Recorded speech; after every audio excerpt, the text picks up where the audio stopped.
নমস্কার বন্ধুরা, আজকে চলে এসেছি দই রুইয়ের রেসিপি নিয়ে। প্রথমেই কড়াইতে তেল গরম করে তার মধ্যে ফোড়ন দিয়ে দিয়েছিলাম। ফোড়নে ছিল গোটা জিরে, দারচিনি আর শুকনো লঙ্কা। তারপর পেঁয়াজ কুচিগুলো ভালো করে ভেজে নিয়েছি গোল্ডেন ব্রাউন হওয়া অবধি। তারপর একটা পেস্ট দিয়ে দিয়েছিলাম। পেস্টের মধ্যে ছিল আদা, রসুন, কাঁচা লঙ্কা, টমেটো, পেঁয়াজ। এগুলো ভালো করে মিক্সিতে বেটে নিয়েছিলাম মিহি করে। সেই পেস্টটা দিয়ে ভালো করে কষিয়ে নেওয়ার পর ঘরোয়া যা মশলা থাকে, নুন, হলুদ, লঙ্কার গুঁড়ো আর জিরে গুঁড়ো দিয়ে ভালো করে কষিয়ে নিয়েছি। তারপর দিয়ে দিয়েছিলাম টক দই। টক দই দিলে কালারটা বেশ ভালোই আসে আর খেতেও খুব স্বাদ হয়, তাই জন্য টক দই দিয়ে ভালো করে নাড়াচাড়া করে কষিয়ে নিয়েছি। একদম তেল যখন ছেড়ে এসছে, দেখো তোমরা দেখতে পাচ্ছ সাইড থেকে তেলগুলো ছেড়ে এসছে, তখন জল দিয়ে দিয়েছিলাম। সামান্য জল দিয়ে ফুটিয়ে নেওয়ার পর ভেজে রাখা রুই মাছগুলোকে দিয়ে আবারও ভালো করে ঝোলটা ফুটিয়ে নিয়েছি।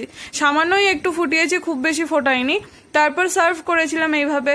উইকেন্ডে যদি এরকম ভাবে মাছ করি আমরা, গরম ভাতের সঙ্গে খেতে তো ভালোই লাগে আমাদের। আর তোমরাও এইভাবে রেসিপিটা করে খেও, আমাকেও কমেন্ট করে জানাবে কেমন লাগলো রেসিপিটা।